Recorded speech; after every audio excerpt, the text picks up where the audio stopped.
Mr. Seahorse by Carle. Mr. and Mrs. Seahorse drifted gently through the sea. Mrs. Seahorse began to wiggle and twist this way and that. "It's time for me to lay my eggs," she said. "Can I help?" said Mr. Seahorse. "Oh yes, thank you," said Mrs. Seahorse.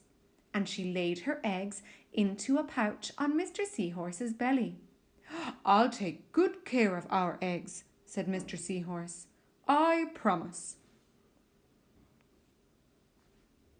As Mr. Seahorse drifted gently through the sea, he passed right by a group of trumpet fish hidden in a patch of reeds. As Mr. Seahorse gently drifted through the sea, he passed right by a lionfish hidden behind a coral reef. But before long, Mr. Seahorse met another fish. "How are you, Mr. Tilapia?" said Mr. Seahorse. Mr. Tilapia couldn't answer. His mouth was full of eggs. I know," said Mr. Seahorse. "Mrs. Tilapia has laid her eggs. Now you are taking good care of them until they hatch." Mr. Tilapia nodded his head. "You must be very happy," said Mr. Seahorse, and swam on his way. As Mr. Seahorse drifted gently through the sea, he passed right by a pair of leaf fish hidden among some seaweed. But before long, Mr. Seaweed met another fish. "How are you, Mr. Curtis?" asked Mr. Seahorse. "Perfectly fine," said Mr. Curtis.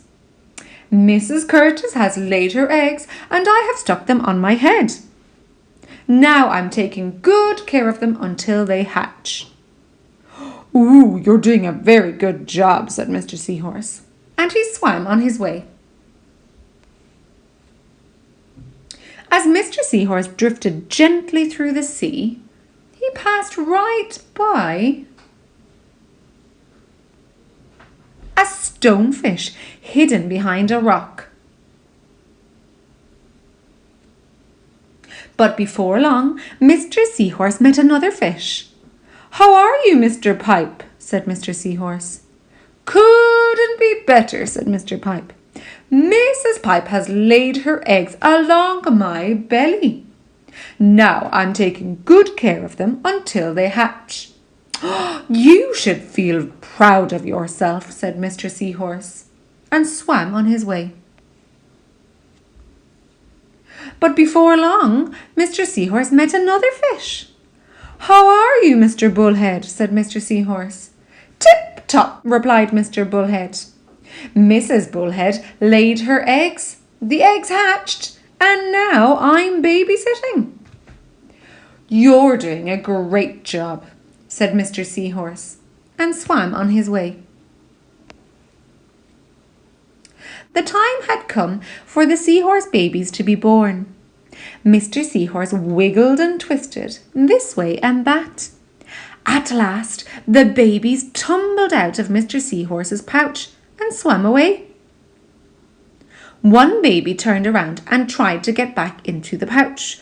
"Oh no," said Mr. Seahorse. "I do love you, but now you are ready to be on your own." The end.